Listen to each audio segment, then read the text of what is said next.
Саламатсыңарбы? Маалымат илмине арналган сабактар сериясын баштайбыз.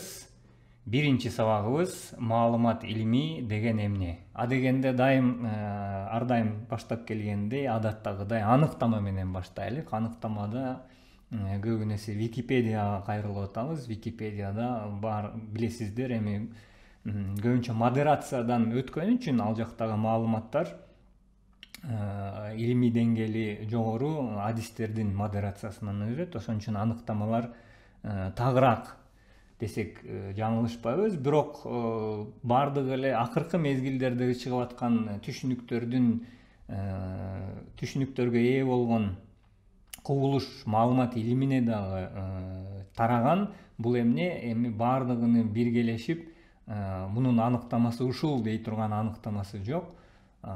Бул жакта англис тилиндеги маалымат илими, бул жакта data mining деп берилип калыптыр шилтемеси, бирок data science болуш керек, оңдоп кетебиз кийинчерээк. Маалымат илими бул илимий ыкмаларды, процесстерди, алгоритмдерди жана системаларды колдонуу аркылуу ирээттүү жана ирээтсиз маалыматтардан маанилүү натыйжа алуунун дисциплинасы деп айтат англис тилиндеги маалымат илими, data science аныктамасы.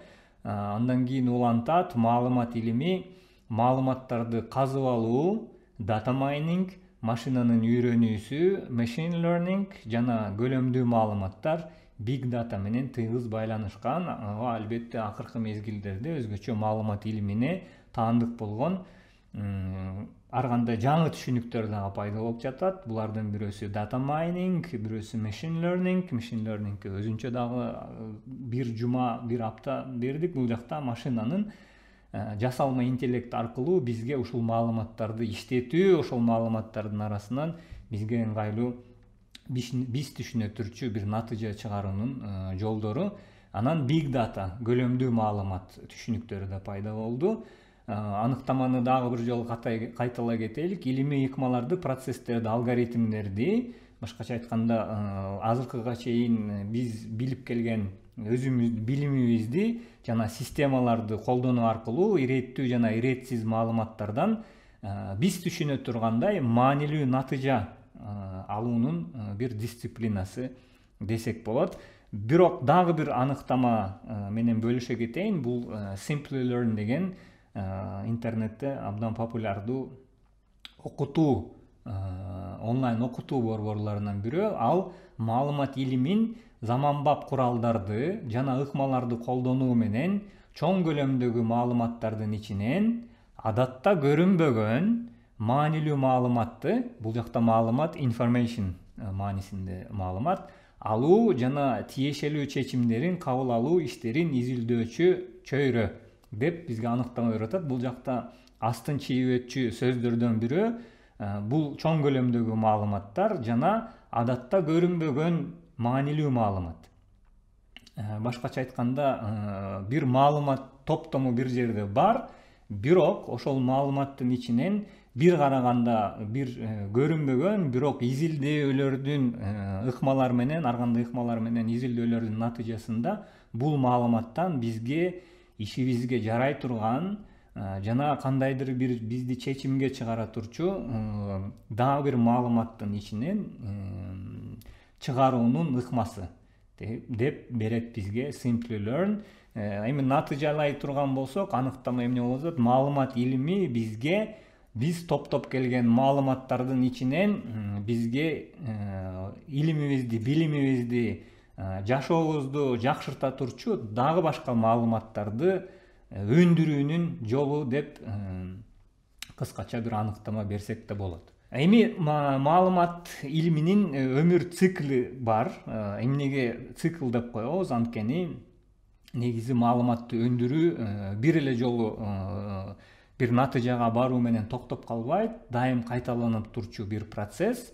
Андыктан маалыматтарды талдоо жана ага ылайык иш жүргүзүү сызыктуу, линейный, же болбосо англисчеси linear эмес, Башкача айтканда бир процесстен кийин бир процесс, андан кийин башка процесс менен токтоп калбайт. Бул дайым кайталанып турчу итеративдик процесс болуп саналат. Бул процесс албетте ар кандай этаптардан турат. Негизи 5 этапка бөлүнөт. Бирок муну эми ар кандай астында дагы майдараак этаптарга бөлгөн ыкмалар да бар, бирок акыркы мезгилдерде колдонуп келген ыкмалардын эң эле алдыга чыкканы бул ушу 5 этаптан турган ыкма. Биринчи албетте маалыматты топтоо иши жүрөт. Андан кийин ал маалыматты бир жерде сактоо иши, анткени топтолгон маалыматты сакташыбыз керек. Андан кийин ал маалыматты иштетүү, сакталган маалыматты иштетебиз.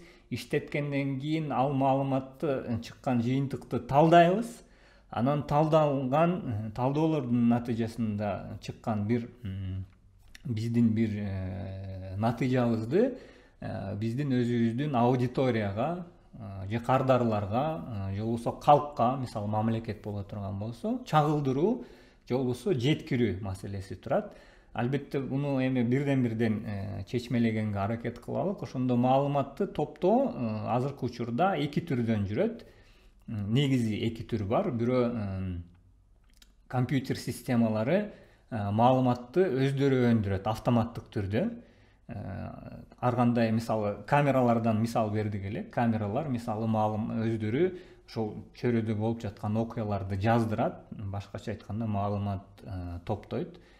Же болбосо адамдын жардамы менен биздин кагазда же болбосо азыркыга чейин башка маалымат ташуучу куралдардын үстүндө кагаз болушу мүмкүн, же болбосо мисалы кассеталар болушу мүмкүн. Ошолорду биздин санарип платформаларга өткөрүп берүү маселеси.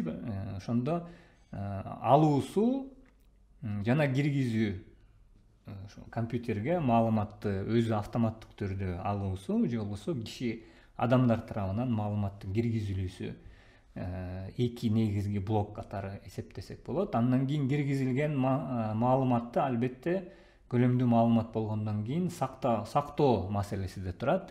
Эми сактоодо бул жакта акыркы мезгилдерде data storage дегенибиз ушу кампалоо маселеси. Эми ар кандай акыркы мезгилдерде дата центрлар пайда болуп атат. Бул эми маалыматты көлөмдүү түрдө бир жерде сактап калуунун технологиялары өнүгүп жатат. Ошол эле учурда дайым сактоо менен биргеликте ошол маалыматты тазалоо, мисалы кайталанган маалымат болсо, ошо кайталанган экинчи копияларын же үчүнчү копияларын бизге керексиз болгон маалыматтарды алып салуу жана иреттөө маселеси дагы ушул сактоо процессине кирет. Андан кийин сакталган маалыматты ушул маалыматтын ичинен data mining дейбиз, казып алуу. Ушул маалыматтын ичинен бизге тиешелүү, кадимки эле мисалы азыр жер кыртышынын ичинен биз кандай өзүбүзгө тиешелүү жезди, темирди, алтынды, күмүштү казып алсак, ошондой эле маалыматтын ичинен бизге алтын баасында, күмүш баасында болгон башка буюмдарды же болбосо башка маалыматтарды алып чыгуу процесси дагы data mining, казып алуу иши жүрөт. Ошолордо биз ар кандай методика, ыкмаларды колдонобуз. Жалпылоо, моделдөө, классификациялоо, буларга дагы кийинчерээк кенен токтолгонго аракет кылабыз. Машинанын жардамы менен бул жакта өзгөчө иштетүүдө, ушул маалыматтарды иштетүүдө көбүнчө жасалма интеллекттин принциптери, машинанын үйрөнүүсү принциптери кенен колдонулат. Андан кийин биз алып чыккан маалыматты талдоо, башкача айтканда даамдап көрүү, сапатын текшерүү иши жүрөт. Ошондо тастыктайбыз, биз чыгарган маалымат ооба бизге керектүү маалымат экен, текшеребиз, андан кийин бир жыйынтык чыгарабыз.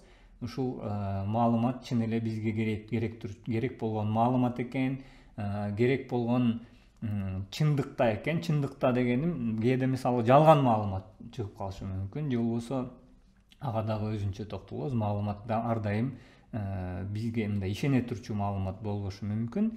Ошон үчүн муну тастыктоо, текшерүү жана жыйынтыктоо процесси жүрөт. Андан кийин жыйынтыкталган, тастыкталган маалыматтын натыйжасында кийин ошол маалыматты ар кандай ыкмалар менен визуализация ыкмасы аркылуу же кандайдыр бир презентация же отчеттор аркылуу биздин аудиторияга бир чагылдыруу иши жүргүзүлөт. Башкача айтканда, чыккан жыйынтык менен бизге тиешелүү же болбосо ошо чечим чыгара турчу ведомстволор менен, чечим чыгара турчу мекемелер менен бул маалыматты бөлүшүү иши жүрөт. Анан бул ошону менен эле токтоп калбайт. Ал жакта эгерде кандайдыр бир чечим чыкса, кайра ошонун негизинде балким дагы да көбүрөөк маалымат топтоо же болбосо топтолгон башка маалыматтарды дагы изилдөө иши жүрөт дагы. Бул процесс дайым ушинтип кайталанып турат. Анан бул процессти негизинен эң жөнөкөй тил менен нан бышырууга дагы окшоштурсак болот. Талаадан адегенде биз биринчи дан топтойбуз, андан кийин данды кампага алып келебиз. Кампада биз муну тазалайбыз, саманын бөлөбүз, дандарын өзүнчө бөлөбүз, кырманга алып келебиз. Башкача айтканда, кырмандан кийин анан ал дандан биз ун чыгарабыз.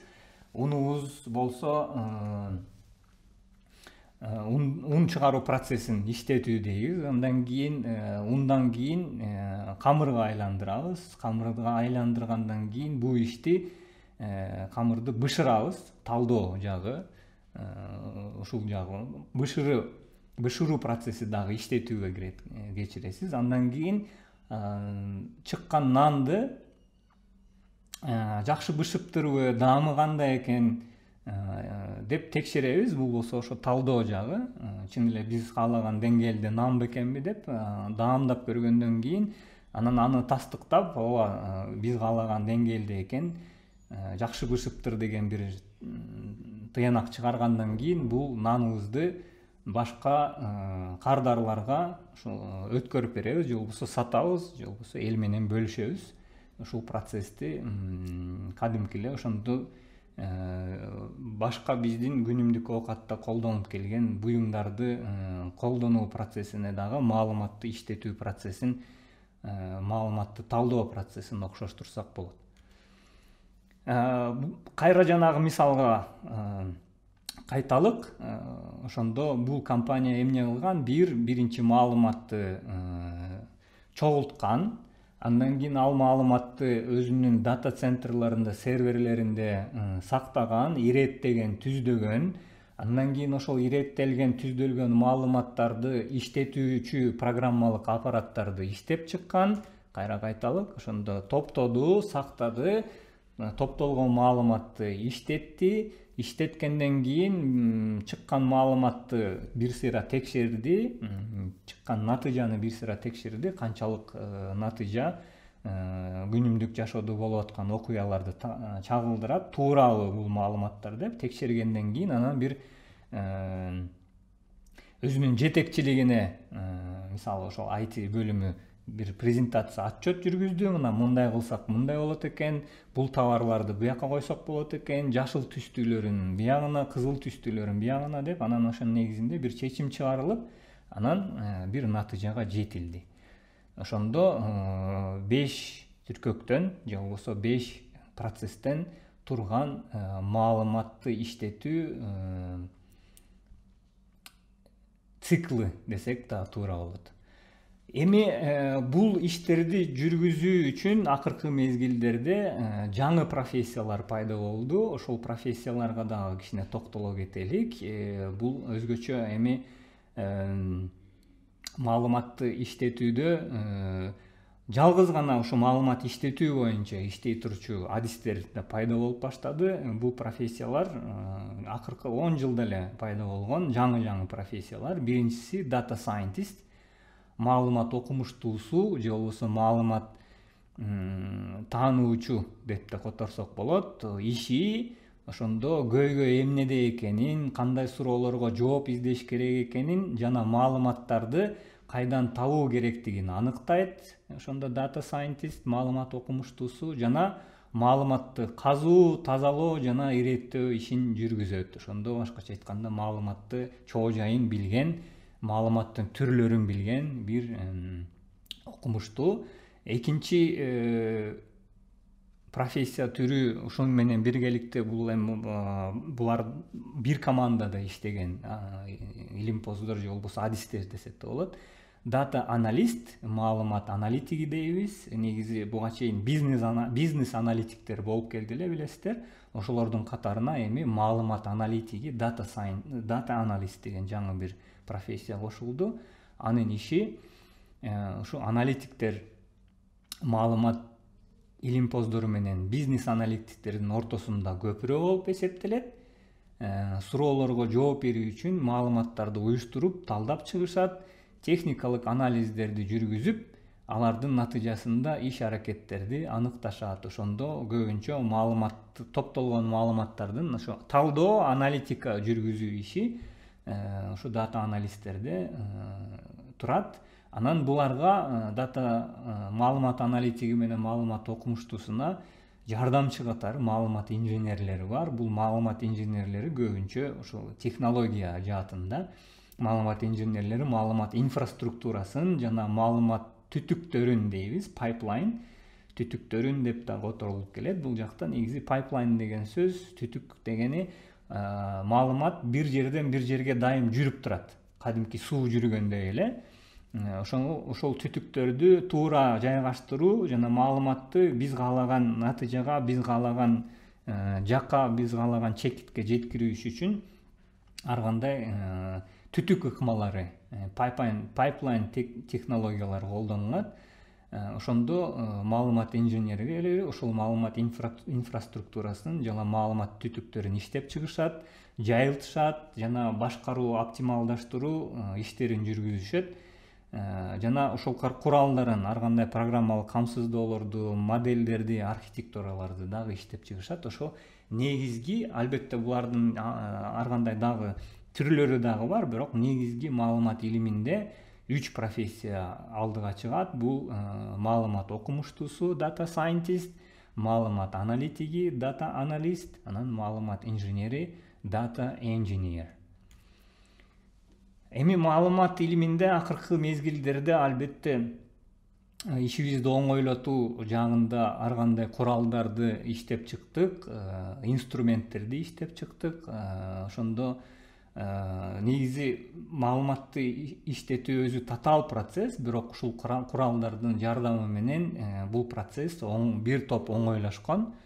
Негизинен ошол жанагы 5 бөлүмдөн турган циклда ар кандай куралдарды колдонуп келебиз. Албетте бул жакка эң негизги колдонулган түрлөрүн камтыганга аракет кылдым, бирок бул жакка кирбей калган куралдардын, инструменттердин саны абдан көп.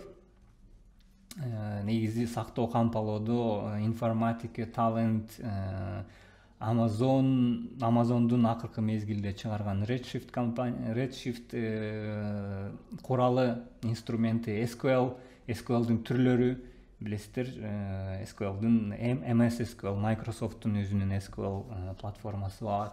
MySQL деген ачык коддун негизинде иштеген курал бар. PostgreSQL бар, MongoDB бар, ошол сымал базалар менен, маалымат базалары менен иштеген инструменттер. OneBase дагы ошолордун арасына кирет. Талдоо жагында мында алдыга чыгып, акыркы мезгилдерде чыгып келаткандар бул RStudio менен Jupyter. Excel дагы акыркы мындай кенен колдонулуп келген инструменттерден. Визуализация жагында дагы көптөгөн инструменттер бар. Биз өзгөчө Excel жана D3JS деген JavaScript'ин негизинде иштеген инструментке дагы өзүнчө токтолобуз. Ага арналган сабагыбыз бар. Моделдөө жагында жасалма интеллект аптасында дагы кичине четин чыгарып келдик элек. TensorFlow, PyTorch, Keras сымал библиотекалары бар. Аларды толуктап Spark, Mahout, Azure деген дагы Microsoft Azure, Microsoft'ун компаниясы дагы ар кандай куралдар бар. Эми албетте бул куралдардын ар кимисинин өзүнө таандык өзгөчөлүгү бар, өзүнө таандык бир артыкчылыгы бар, кемчилиги бар. Муну эми маалымат илими жолбосо маалымат, мисалы дата сайентист болом мен, маалымат илимпозу болом же маалымат инженери болом десеңиздер, терең талдаганга дайым мүмкүнчүлүк бар. Анда ушуну менен маалымат илми деген эмне темасына арналган маалымат илимине тиешелүү жалпы түшүнүктөрдү берген сабагыбызды аяктайбыз. Кийинки сабакта көрүшкөнчө.